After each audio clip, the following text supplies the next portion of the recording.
Uhum. Professor, eu estava dando uma olhada aqui, o IBGE acabou de divulgar, né, o IPCA agora para o mês de julho, com uma deflação de 0,68%, queda de 0,68%.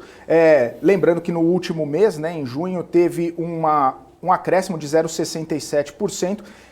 No acumulado agora do ano, 10,07%. O resultado veio até um pouquinho, né, ligeiramente melhor do que se esperava. Se esperava aí uma deflação de 0,66%. Né? Lógico que daqui a pouco a gente vai abrir os dados para olhar melhor ali, ponto a ponto, linha a linha, da onde que veio, né, toda essa deflação, mas já era um resultado ali esperado, né? Já era um resultado que se estava prevendo, principalmente por conta desse choque nos preços administrados, né? E justamente como a gente estava falando, alimentação pressionando mais para cima, né? Eu queria entender um pouquinho mais sobre essa questão, né? A gente vê essa deflação, a maior deflação desde lá 2020, né? Desde 2020, quando a gente teve todo aquele choque por conta ali do Covid-19.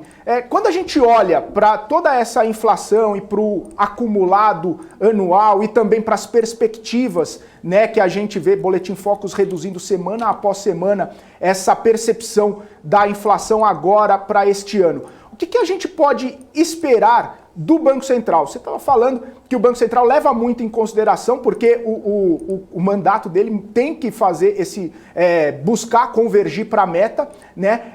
E tem muita gente falando que a elevação foi demais, está indo demais, está indo mais acima do que o necessário, assim como a redução da taxa de juros foi além do que era necessário quando chegou lá nos 2%. Você tem essa percepção, professor, de que, de repente, o Banco Central poderia ser um pouco menos firme nesse aperto monetário? Você acha que, mesmo com essa situação aí de chegar a quase 13,75%, 14%, e não conseguir, obviamente, convergir para a inflação, para a meta, o Banco Central deveria ser um pouco menos firme ali, porque a taxa de juros acaba não fazendo efeito em alguns itens ali que compõem, né, essa cesta da inflação? Como que está a sua visão para isso, professor, para esse aperto monetário, para a gente chegar no juro de 14%? Bom, Felipe, você deu uma aula aqui, então eu concordo plenamente com você. Eu acho que o Banco Central, acho que a firmeza, ela não necessariamente vem com um ato de rigidez. A firmeza pode vir com um ato de confiança naquilo que está acontecendo na economia.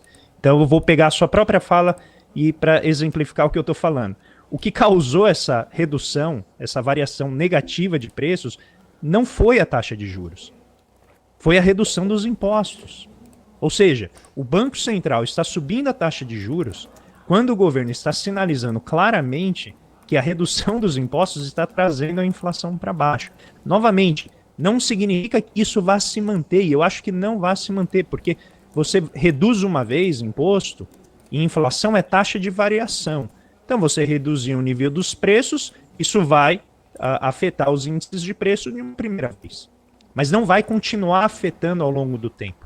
Então, o Banco Central, em face desses números, já havia indicações claras de que a inflação cairia.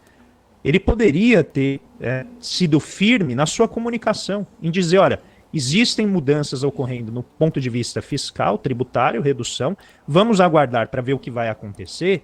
E eu friso, Felipe, porque se houver aumento de taxa de juros lá fora e fuga de capitais daqui, o Banco Central vai ter que subir de novo a taxa de juros. Ou seja, agora era o momento de ele ter sido firme na cautela, de observar aquilo que está acontecendo. Não me convenceu o balanço de riscos que eles apresentaram, porque eu acho que o balanço de riscos do lado recessivo é muito grande, é muito importante, e eu acho que eles deram, né, uma ênfase muito forte à trajetória da inflação baseada no que eles estavam prevendo antes dessa queda dos impostos. Ou seja, a atividade do Banco Central de também olhar aquilo que está acontecendo na atividade econômica, nível de renda, mesmo a qualidade no mercado de trabalho, Né? Nosso mercado de trabalho está deteriorando de maneira muito acelerada. São contratos intermitentes, temporários, que não garantem a qualidade e produtividade que a economia precisa. Então, sim, eu concordo com você. O Banco Central, eu acho que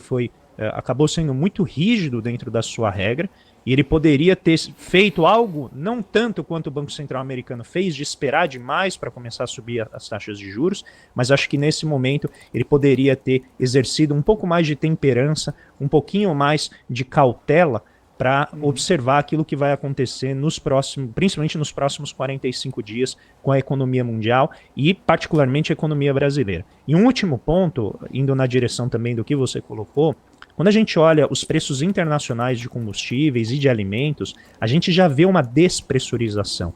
Já existe, quando a gente olha para os mercados futuros, uma indicação de queda de preços em vários alimentos.